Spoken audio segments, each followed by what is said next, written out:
Our top story, China's warning that Syria faces even more bloodshed if the West helps unleash military intervention. And it signalled that abandoning the UN peace plan could push the country into a full-scale war. Voices are growing in some Arab and Western nations for armed action to force regime change after the civilian slaughter in Houla. But as Maria Finoshina reports now, recent incursions set dangerous precedents. 10 days after the terrible massacre in the Syrian city of Houla, the world is still watching to see how this tipping point will shape the crisis. While there is still at least some hope of a peaceful solution, many analysts believe those hopes are fading fast. The American, British and French push for military intervention in Syria is absolutely enormous. We've seen Hague, of course, William Hague, the British Foreign Secretary, calling for intervention. We've seen the new French president saying the same thing, the Americans obviously taking the lead. The spectre of a military solution has returned after the Syrian regime was condemned internationally for the death of 108 people, half of whom were children, before an investigation into who was responsible was even launched.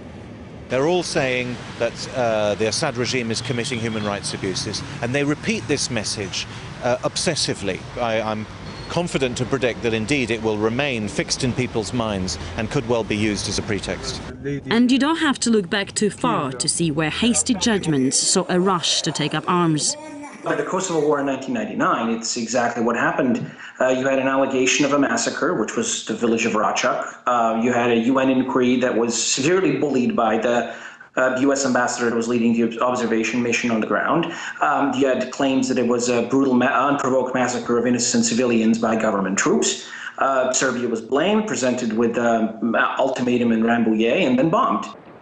Back then, the Yugoslavian government, just like the Syrian one now, condemned militants for the killings, in this case blaming Albanian separatists from the Kosovo Liberation Army.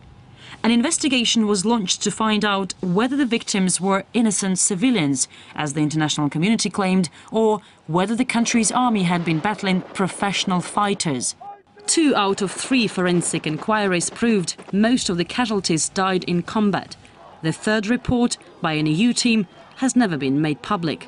Interestingly enough, over the past couple of weeks, there have been reports of Syrian rebels, whoever they are, liaising with the ethnic Albanian Kosovo Liberation Army, the people who were basically the agents of NATO in the Kosovo War, basically training on, I don't know, they were saying they were training in democracy and human rights, but technically the only training that the KLA could have ever given anybody is how to fake a massacre in order to stage a war. And I believe that's exactly what's happening now.